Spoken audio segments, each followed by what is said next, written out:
Hello friends, मेरे digital classes में आप लोग का बहुत बहुत फिर से नए सेशन में स्वागत करता हूं। तो चलिए हम छत्तीसगढ़ के सामान्य अध्ययन के जो है आपका छत्तीसगढ़ के जो है अर्थव्यवस्था पे इम्पोर्टेंट क्वेश्चन है, जो अपकमिंग जो भी जो है आपका एग्ज़ाम अगर होने वाला है तो उन सभी एग्ज़ाम के लिए इम्पोर्टेंट है। चाहे आप छत्तीसगढ़ पुलिस के लिए प्रिपरेशन कर रहे हैं, चाहे पीएससी प्री हो, चाहे मेंस हो, छात्रावास अधीक्षक हो, ये बहुत सारी वैकेंसी अभी आने वाली। तो पढ़ाई को जो है बढ़िया मजबूत रखिएगा, पढ़ाई करते रहिएगा, डिमोटिवेट नहीं होना है।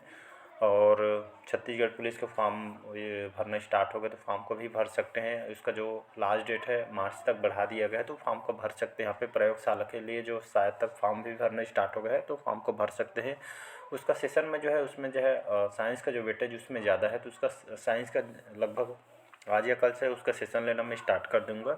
सभी जो क्वेश्चन है लूसेंट से तैयार किया गया है और सभी एनसीईआरटी बेस से क्वेश्चन को तैयार किया जाएगा, तो सभी एग्जाम के लिए इंपॉर्टेंट है। चलिए स्टार्ट करते हैं सेशन को। पहला क्वेश्चन देखते हैं। पहले बार आए तो चैनल को सब्सक्राइब करके रख लीजिएगा ताकि नोटिफिकेशन आप तक पहुंच पाए। सुराजी ग्राम योजना किससे संबंधित है? ग्रामीण विकास और रोजगार सृजन से संबंधित है, धान के समर्थन मूल्य से, महिलाओं के प्रसूति से, या लिंगानुपात विषमता कम करने से संबंधित है। तो इसका जो करेक्ट आंसर हो जाएगा यहाँ पे, तो इसका जो करेक्ट आंसर हो जाएगा ए ऑप्शन करेक्ट आंसर हो जाएगा। याद रखिए सुराजी ग्राम योजना किससे संबंधित है? तो ग्रामीण जो विकास है, गांव में ग्रामीण ग्रामीण जो होते हैं उनके तक विकास करना है, आगे लाना है, सतत विकास करना है। और रोज़गार में जो उनको नए उपलब्ध रोज़गार यहाँ पे जो है लाना है समाज में। इसलिए जो है ग्राम अगर सुराजी जो ग्राम योजना इसको लाई गई है, तो इसको ए ऑप्शन करेक्ट आंसर हो जाएगा। इसी तरह जो बहुत सारे क्वेश्चन हैं जो आपके एग्जाम अगर हम पूछें, जैसे आपका मुख्यमंत्री कन्यादान योजना, इसको 2005-6 में इसको लाई गई थी। याद रखिए 5-6 में इसको लाया गया था। हर साल जो है इसको 25,000 रुपये जो है कन्यादान के रूप में इसको दिया जाया था, और इसकी जो राशि है 50,000 कर दी गई है। तो इसको याद रखिएगा। जो गरीब परिवार के कन्या के विवाह के जो है आर्थिक कठिनाई को यहाँ पे दूर करने के लिए जिसको लाई गई है। तो सभी जो योजना है, ये योजना वगैरह को बढ़िया पढ़ के जाइएगा, यहाँ से क्वेश्चन डेफिनेटली आपसे पूछ जाएगा। ठीक, तो इसका ये ऑप्शन करेक्ट आंसर हो जाएगा। नेक्स्ट क्वेश्चन, अगला क्वेश्चन देखते हैं। निम्नलिखित में से कौन सा छत्तीसगढ़ राज्य के राजस्व का स्रोत नहीं है? मतलब जो है राज्य के राजस्व का स्रोत नहीं है। वाणिज्य कर, धन कर, खनिजों की रॉयल्टी, या आबकारी शुल्क। तो इसका जो करेक्ट आंसर हो जाएगा यहाँ पे बी ऑप्शन करेक्ट आंसर हो जाएगा, धन कर। याद रखें जो धन कर है ये जो है छत्तीसगढ़ राज्य सरकार के राजस्व कर का स्रोत नहीं है। तो इसको याद रखें। वाणिज्य कर, खनिजों को रॉयल्टी, आबकारी शुल्क, ये जो है छत्तीसगढ़ राज्य राजस्व विभाग के अंतर्गत ही आपका आती। बाकी जो धन कर ये जो है इसके अंतर्गत नहीं आती है। तो इसको याद रखिए, आपके एग्जाम में क्वेश्चन पूछा गया है। चलिए अगला क्वेश्चन देखते हैं। छत्तीसगढ़ के राजस्व में सबसे अधिक अंश किस कर से प्राप्त होता है? जल कर से, वाणिज्य कर से, विद्युत कर से, या भू राजस्व? तो इसका जो करेक्ट आंसर हो जाएगा वाणिज्य कर। याद रखिए जो वाणिज्य कर है छत्तीसगढ़ राजस्व में सबसे जो अधिक जो है अंश वाणिज्य कर से आय यहाँ से प्राप्त होती है। तो इसका बी ऑप्शन करेक्ट आंसर हो जाएगा। नेक्स्ट क्वेश्चन देखते हैं। अगला क्वेश्चन देखते हैं। कर राजस्व संघ टन में सर्वाधिक हिस्सा है राज्य का एक्साइज टैक्स, व्हीकल टैक्स, राज्य के जीएसटी टैक्स, या आपका इलेक्ट्रिसिटी टैक्स? तो इसका जो करेक्ट आंसर हो जाएगा सी ऑप्शन करेक्ट आंसर हो जाएगा। तो कर राजस्व संघ में जो टन में सर्वाधिक हिस्सा, या आपका राज्य का जो जीएसटी टैक्स होता है, जो ये आपका राजस्व संघ में सर्वाधिक हिस्सा होता है। तो इस ये इम्पोर्टेंट फैक्टर है राजस्व में। तो इसका सी ऑप्शन करेक्ट आंसर हो जाएगा। चलिए अगला क्वेश्चन देखते हैं। निम्नलिखित कौन सा जो कर छत्तीसगढ़ राज्य में राजस्व में सबसे अधिक धनराशि प्रदान करता है? वन कर, भू राजस्व कर, विद्युत कर, या आपका वैट कर? तो इसका जो करेक्ट आंसर हो जाएगा वैट कर, इसका करेक्ट आंसर हो जाएगा। तो जो वैट कर है जो छत्तीसगढ़ राज्य में राजस्व में सबसे अधिक धनराशि प्रदान करता है। वेट कर क्या होता है? तो वेट कर जो है वो कर होता है जिसमें माल सेवा कर में जो है इस टैक्स को लाया जाता है। ये जो है अप्रत्यक्ष टैक्स होता है। तो इसको याद रखिएगा, डी ऑप्शन करेक्ट आंसर हो जाए। ये जो टैक्स होता है वेट कर, इसको निर्माता या विक्रेता के द्वारा ये सरकार को किया जाता है। मतलब डी ऑप्शन करेक्ट आंसर याद। अगला क्वेश्चन है, बहुत इंपॉर्टेंट क्वेश्चन है। द्वितीय क्षेत्र में किसे शामिल नहीं किया जाता है? निर्माण को, विद्युत गैस तथा जलापूर्ति, खनन उत्खनन, या विनिर्माण को? इसका सी ऑप्शन करेक्ट आंसर हो जाएगा। याद रखिए, खनन तथा जो उत्खनन है, बहुत बार लगभग 4 से 5 बार अलग अलग एग्जामों में रिपोर्ट कर चुका है। द्वितीयक क्षेत्र में किसे शामिल नहीं किया जाता है, तो खनन और उत्खनन है, ये जो है प्राथमिक क्षेत्र के अंतर्गत आती है, द्वितीयक क्षेत्र के अंतर्गत नहीं आता है। द्वितीयक क्षेत्र में निर्माण, विद्युत गैस तथा जल आपूर्ति, विनिर्माण जो क्षेत्र, ये सभी जो है द्वितीयक क्षेत्र के अंतर्गत आती है। खनन उत्खनन ये सभी जो है ये आपके प्राथमिक सेक्टर के अंतर्गत आती है। तो इसका सी ऑप्शन करेक्ट आंसर हो जाएगा। याद रखिए, ये बहुत इंपॉर्टेंट क्वेश्चन है, वेरी वेरी इंपॉर्टेंट है। ये आपका प्राथमिक क्षेत्र के अंतर्गत आती है। नेक्स्ट क्वेश्चन, चलिए अगला क्वेश्चन देखते हैं। छत्तीसगढ़ में मानव विकास सूचकांक मूल्यों में सर्वोच्च जिला कौन सा है? रायपुर, कोरबा, दुर्ग या बिलासपुर? तो इसका जो करेक्ट आंसर हो जाएगा कोरबा, जिसको ऊर्जा धानी के नाम से जाना जाता है। तो छत्तीसगढ़ में मानव जो ह्यूमन इंडेक्स है, मानव विकास सूचकांक में मूल्यों में सर्वोच्च जिला आपका कोरबा जिला है। तो इसको भी याद रखिएगा, बी ऑप्शन करेक्ट आंसर हो जाएगा। अगला क्वेश्चन देखते हैं। राजकीय उत्पाद में आर्थिक क्षेत्रों का योगदान क्रम बताइए। उद्योग क्षेत्र फिर सेवा, सेवा क्षेत्र फिर उद्योग, उद्योग क्षेत्र कृषि या कृषि क्षेत्र उद्योग क्षेत्र फिर कृषि क्षेत्र, फिर कृषि क्षेत्र सेवा क्षेत्र और सेवा क्षेत्र? तो इसका जो करेक्ट आंसर हो जाएगा उद्योग क्षेत्र और सेवा क्षेत्र। ये जो है राजकीय उत्पाद में आर्थिक क्षेत्रों का योगदान क्रम बताना है, तो इसको याद रखिएगा, ए ऑप्शन करेक्ट आंसर हो जाएगा। चलिए अगला क्वेश्चन देखते हैं।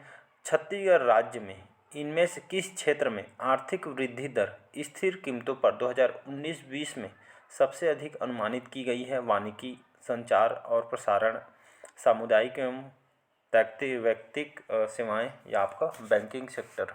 तो इसका भी ऑप्शन करेक्ट आंसर हो जाएगा। संचार जो प्रसारण है, ये छत्तीसगढ़ राज्य में जो है संचार और जो प्रसारण क्षेत्र में आर्थिक वृद्धि दर स्थिर कीमतों पर 2019-20 में सबसे अधिक अनुमानित की गई है, संचार और प्रसारण। तो इसको याद रखें, आर्थिक अनुमानित की गई है।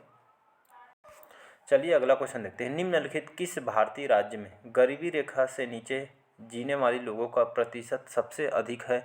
राजस्थान में, छत्तीसगढ़ में, असम में या मेघालय में? तो इसका जो करेक्ट आंसर हो जाएगा छत्तीसगढ़ करेक्ट आंसर हो जाएगा।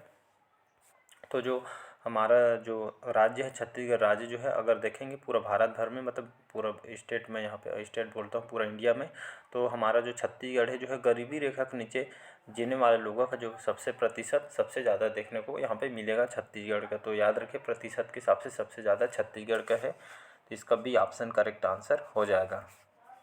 चलिए अगला क्वेश्चन देखते हैं। विनिर्माण जो है, विनिर्माण किस क्षेत्र से संबंधित है? कृषि क्षेत्र, पशुपालन, सेवा या उपयुक्त सभी से? तो इसका भी ऑप्शन करेक्ट आंसर हो जाएगा पशुपालन। याद रखें, विनिर्माण के क्षेत्र में या विनिर्माण सेक्टर में जो कौन से संबंधित या कौन से इसके अंतर्गत सेक्टर में आता है, तो जो पशुपालन ही है जो है विनिर्माण के क्षेत्र में आती है। तो पशुपालन, इसका बी ऑप्शन यहाँ पे करेक्ट आंसर हो जाएगा। चलिए अगला क्वेश्चन देखते हैं। यहाँ पे प्राथमिक क्षेत्र, जो प्राथमिक जो सेक्टर है संबंधित, प्राथमिक क्षेत्र से संबंधित है फसलें, उद्योग, वन उद्योग सभी। प्राथमिक सेक्टर और द्वितीयक सेक्टर, ये दोनों को रट के जाइएगा, क्वेश्चन यहाँ से पूछे जाते हैं। तो प्राथमिक क्षेत्र से संबंधित फसल भी आती है, उद्योग भी आती है, वन उद्योग भी आती है, मतलब डी इसका सभी करेक्ट आंसर हो जाएगा। तो प्राथमिक क्षेत्र में ये सभी ए बी सी और डी इसका, तो ये सभी आते हैं, फसल, उद्योग, वन उद्योग। तो इसको याद रखिएगा।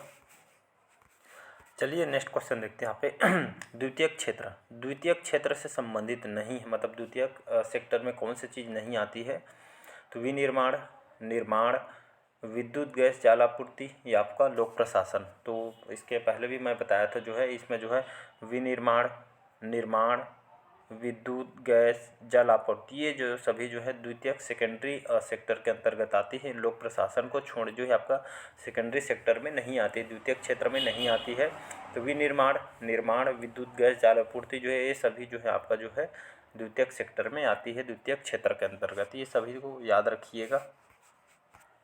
अगला क्वेश्चन देखते हैं। यहाँ पे तृतीयक क्षेत्र से संबंधित नहीं है, तो संचार, भंडारण है, व्यापार है या विनिर्माण है?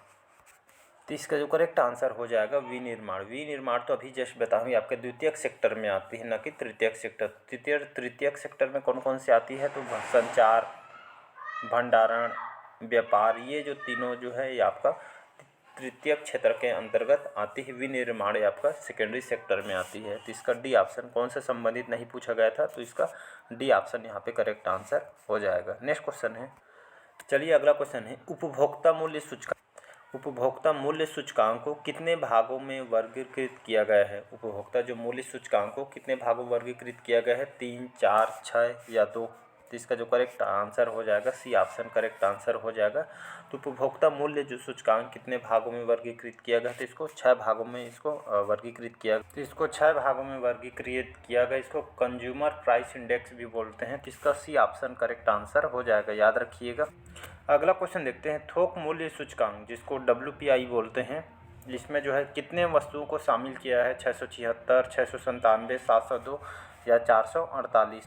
तो इसका जो करेक्ट आंसर हो जाएगा 676, इसका करेक्ट आंसर हो जाएगा। थोक मूल्य सूचकांक जो है इसमें लगभग 676 वस्तुओं को यहाँ पे शामिल किया गया है थोक मूल्य सूचकांक में, WPI में।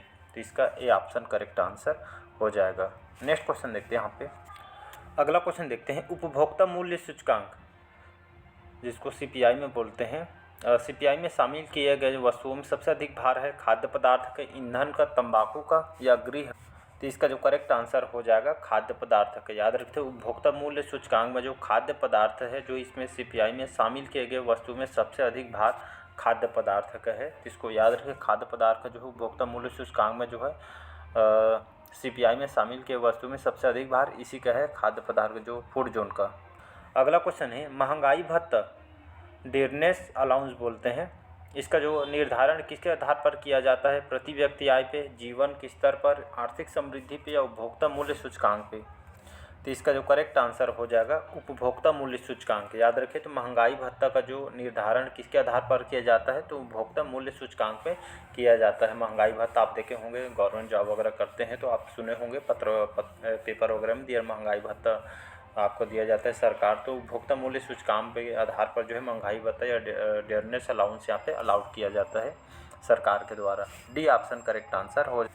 अगला क्वेश्चन देखते हैं, उपभोक्ता मूल्य सूचकांक CPI में कितने वस्तुओं को शामिल किया गया है? उपभोक्ता मूल्य सूचकांक में 240, 260, 270 या 235? इसका बी ऑप्शन करेक्ट आंसर हो जाएगा 260। याद रखते हैं उपभोक्ता मूल्य सूचकांक में जो है लगभग 260 वस्तुओं को जो है शामिल किया गया है उपभोक्ता मूल्य सूचकांक में। तो इसका 260 इसका करेक्ट आंसर हो जाएगा।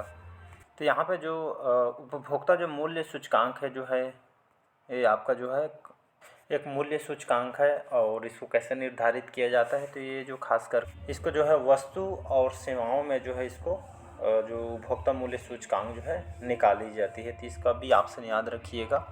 तो चलिए आज का सेशन आप लोग को कैसा लगा कमेंट करके ज़रूर बताइए। नेक्स्ट पार्ट में हम मिलते हैं। बाकी क्वेश्चन वीडियो लंबा हो जाएगी, सेशन आज हम यहीं तक रखते हैं। अच्छा लगे तो चैनल को लाइक से सब्सक्राइब कीजिए। यहाँ से डेफिनेटली आपसे क्वेश्चन एग्जाम में देखने को मिलेगा।